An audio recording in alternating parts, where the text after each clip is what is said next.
Ben, and this is glutes. Now, what this is a little bit of a bonus track for anyone that is looking to warm up or to cool down before or after the exercise. We recommend that you only go through this set of stretches once and then get into your workout and then maybe come back to it and do it again at the end of your session. Okay, so we're going to start off with our hamstring curl. We're going to bring the two feet out wider than the hips. We're coming down, keeping those legs as straight as possible, and the hands just come down and down towards the floor. Now we're going to think about our breathing. In through the nose, and as we breathe out through the mouth, I want you just to relax and stretch down as far as you can. Keeping those legs straight and trying to reach down towards the floor.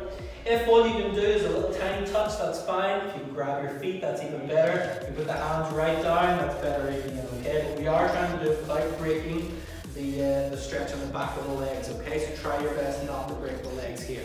Okay, once you've done that, you can come up and down a few times on that, and then we're going to do a little bit of a crossover knee kick. So we're going to drive that knee up and across on each step, okay? So up and out, and it's just about distance of travel, okay? So it's not about speed, this isn't a cardio exercise, this is just trying to warm up the glutes, getting ready for the exercises that we're going to do ahead of time. Now, if you're a complete beginner and you've never done workout before, maybe this cool down or this warm up is enough, okay? We are all inclusive here at Connected Fitness, and you're very welcome to try and do as much as you possibly can. There's no judgment, none whatsoever. If what you're doing, what we're doing is a little bit too difficult for you, everybody's got to start somewhere, and you're very welcome here with us. Okay, so that little crossover knee kick just comes up and outside the body, and we're going to swap it over for a little bit of a jog on the spot, okay? So we're just going to jog on the spot. I'll show you that from the side so that you can see I'm not doing anything strenuous. I'm not lifting the knees too high, but what I am doing is making sure that the whole exercise is done on the toes, okay? So we're not jumping, thumping from side to side. It's a tiny little exercise. You should be able to feel a little bit of a jiggle back here, okay? 15 seconds to go. We're just keeping that nice and easy. And we'll go for another 5, 4, 3, 2, and 1. Okay, we're going to split the feet out. We're going to come down into a nice low squat, okay? Now when we're doing our squats, the bum always goes backwards. We try to keep the knees in behind the toes, okay? So what we don't want to see is leaning forwards like this, where you're at risk of hurting your ankles, okay? What we're doing, bringing the knees, the bum goes back, thighs stay straight, and you're coming down, trying to get somewhere like that 45-degree angle. Okay, so let me show you that one from the back. As your hips go backwards into that squat position, hands can come out for balance, knees stay locked in behind the toes. Alright, now just want you to come down a few times into that position and up. Alright, maybe you can bounce all the way around, maybe you can sit really, really low. Just whatever you can do is fine with me. 5, 4, 3, 2, and 1. Okay, next one coming up is just going to be up and over the gate. So you're going to bring the knee up, open it out to the side, and touch to the floor. Into the middle. So that's 1, 2, 3, 4. See how that little touch comes out to the side? Touch, and bring it in. The hips stay pointed forwards. Up, out, and then into the center. And after a few seconds, we'll just swap over to the other one.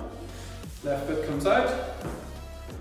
Up, out, touch, touch. Up, out, touch, touch. Up, out. It's like a line dance. And then what we're going to do is close them. So from the right side, we go out, up, and around, and the touch on the floor. Up, out. So you're trying to make that as big a circle as you can. Alright? Now try not to do this. Alright? It's a touch, very deliberate. Up and out, okay? Touch, up, in. Alright, so first one's up and over the gate, and the second time we're trying to close that gear over. 3, 2, and 1. And we're going to do sumo squat. So we bring the toes right out. They're coming this time out beyond where our hips start, and you're pointing your toes out towards the two corners of the room, okay? Now, this time, as we go down, the knees come out to the sides, Hands just come up for balance or out to the front, whatever you're comfortable with. But we're trying to do the distance out towards the side. So if you imagine yourself like a ballerina going down, chest stays nice and high, knees stay out nice and wide, okay? You can even bring your hands on, just squeeze those knees apart. Trying to come down as low as you can. And slowly drive it up. If you want to come up, in and out of it a few times, go for it. If you go down there, you might want to do just a little bounce where we come up and down 6 inches. Not trying to bounce like a bouncy ball. It's just a nice slow movement at the bottom. And then finally, we're going to do our lunge. Lunge is when you bring a big step back. And this time, I'm going to let you bring that knee right down onto the floor. Point the toe out the back. 2 hands come out in front. And just reach as far forward as you can. You should be able to feel the stretch coming right into the hamstring here. And right up into the glute at the top, okay? The 2 hands come out and forwards. You'll see I'm resting this knee on the floor. So it's not like we're doing the exercise version of the lunge. This one's just to get the stretch. Alright? And then slowly as we come up, drive up, careful as you stand up. And we'll just do that same exercise but from the front. So the big step forwards on the other side. Knee comes right down, hands come out, and just reach as far forward as you can. Imagine you're grabbing an imaginary rope. Just pull yourself as far forward in that one as you can get. Make sure you feel that nice stretch in here, right in the hamstring, coming into the glute at the back, and bring it up when you're ready, and relax. Okay, that's you either well cooled down or ready for your exercise. Check out the 5 glutes videos, they're in order of difficulty. Try and do 3 or 4 laps, and then if you want to, come back over here and have a go through these cool downs again.